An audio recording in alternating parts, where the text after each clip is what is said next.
Hi friends! I want to first thank you so much for joining me today for an awesome activity.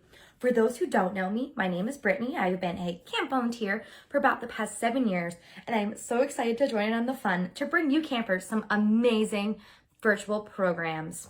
For this activity, we're going to be taking a nice relaxing walk down the Erie Canal. Now, when you take your nature walk, don't worry about having to walk by water or a canal. Just getting outside is so beneficial both physically and mentally. As we are walking, I am going to be talking about the area. I'm going to give you some fun canal facts and also talk about water conservation and what you can do in your home and in your daily life to conserve water. Before we head out, we do have a little bit of prep to do. So just like at camp, we want to be thinking safety first. Never go out alone. Bring a parent with you. Make it a family and friends affair. The more the merrier.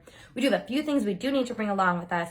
The first being our water bottle, because staying hydrated is so important. We also need to be wearing comfortable walking shoes. We want to bring our mask and remember social distancing as much as we can during this walk. Sunscreen is also very important to wear when we're outside, because even if it's cloudy, we still want to be protecting our skin. So I'm going to go ahead, I'm going to get ready, and I'll see you guys out there.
As we get started on our walk today, I have some really great trail safety tips for you.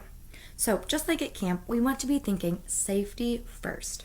Whenever you take your walk, make sure you bring your water bottle, where you're wearing comfortable shoes, and also wearing sunscreen, because even if it's cloudy outside, we want to be protecting your skin. For this activity, make sure to have an adult with you. Before doing this, plan out with a parent or guardian when you want to take your walk. Make this activity even more fun by inviting friends and family.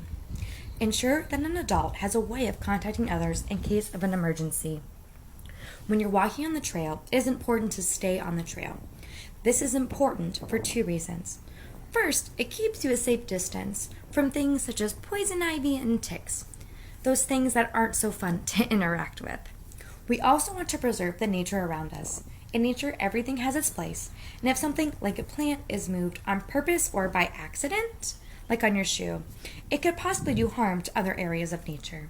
If you do bring a snack with you, take your trash with you. We want to leave a place better than we found it. Keep a safe distance from others on the trail. Be aware and be alert to what is around you. So if you see a bike coming ahead or it looks like it's about to rain, before heading out on your walk, make sure to check the weather. And as always, have fun. It is great to be outdoors and connect with nature.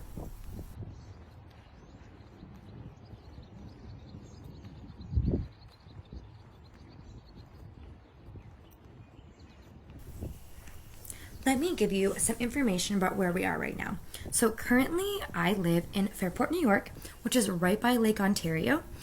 Today we are going to go into the village of Fairport and walk down the Erie Canal. In this clip, you're going to see two bridges. Both are lift bridges. So unlike a drawbridge, the entire lift bridge will come up to let passing ships under it. As we're walking down the canal, there is a bit of construction going on. So I'll be walking down a little further to get away from that. If you see little specks in the water, that is cottonwood. Up here in western New York, there are massive cottonwood trees, and every May they bloom and pollinate and float through the air, almost looking like snow. So if you were wondering what that was in the water, or if you see white piles on the side of the trail, that's what it is.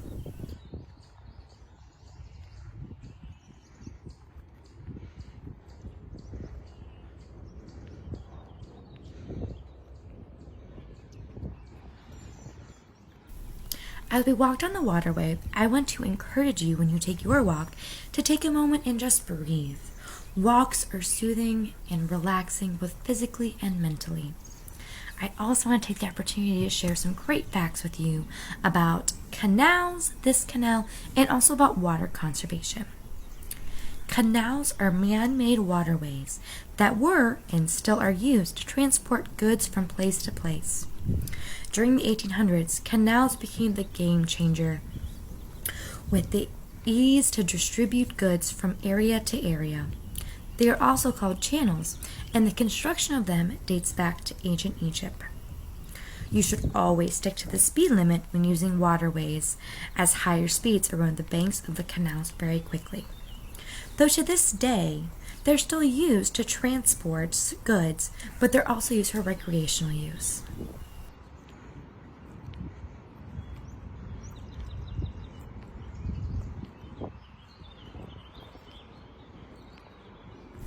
I want to remind you as you take your own nature walk that to do this, you don't need to live near a body of water. It's just so rewarding to get out into nature. Some fun facts about the Erie Canal are that it stretches from Albany, New York, all the way down to Buffalo, New York, and dumps right out into Lake Erie. It is around 362 miles long. This canal stretches over mountains and farmlands in cities across the state. Construction of this canal began on July 4th, 1817, smack dab in the middle of the Industrial Revolution. The canal connected more cities and people to each other than ever before. The canal was one big DIY, do-it-yourself project, as it was built by all non-professionals who were paid around 50 cents a day. It connects Lake Erie and the Hudson River. Though it isn't used as much for shipping foods and goods, people still use it to this day to get around and relax. Now let's dive into water conservation. So why should we conserve water? First of all, humans need water. We are made up of so much water, and it is crucial that we have it. Did you also know that less than 1% of all the water on Earth can be used by people? The rest is salt water, the kind you find in the ocean, or it is permanently frozen, so we can't drink it, wash with it, or use it to water plants. Reducing our water usage reduces the energy that is required to process and deliver it to homes, businesses, and farms and communities, which in turn helps to reduce pollution and conserve fuel resources. So what can you do to conserve water? We can all start saving water by making smart choices at home. For example, don't keep the water running while brushing your teeth, take shorter showers, don't let the faucet drip, and when you're done using the sink, make sure it is fully turned off. If the faucet won't stop dripping, tell an adult who will be able to fix it. One drip every second can lead to 5 gallons a day. Stop throwing away so many batteries. The mercury in old batteries will eventually leak out and poison the water that it runs into. Don't pour out excess drinking water when you're done using it. That water is most likely still good to drink.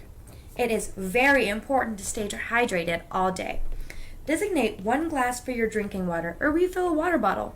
This will cut down on the number of glasses to wash and also the number of plastic bottles that we use. Committing to just a little bit of water conservation each day can make a huge difference.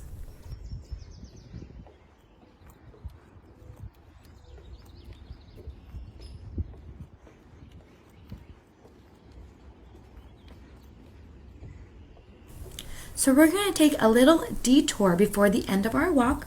We're going to walk down into the Hudson wetland area that we have up here in Fairport. It's a truly beautiful area. You'll hear all kinds of birds and see all kinds of plants and trees.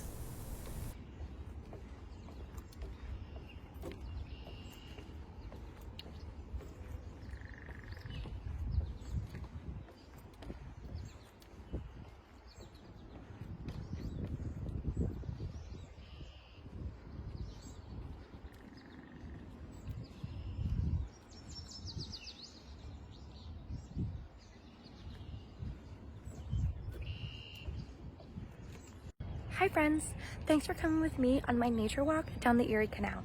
I'm gonna start heading home. I'll see you back there.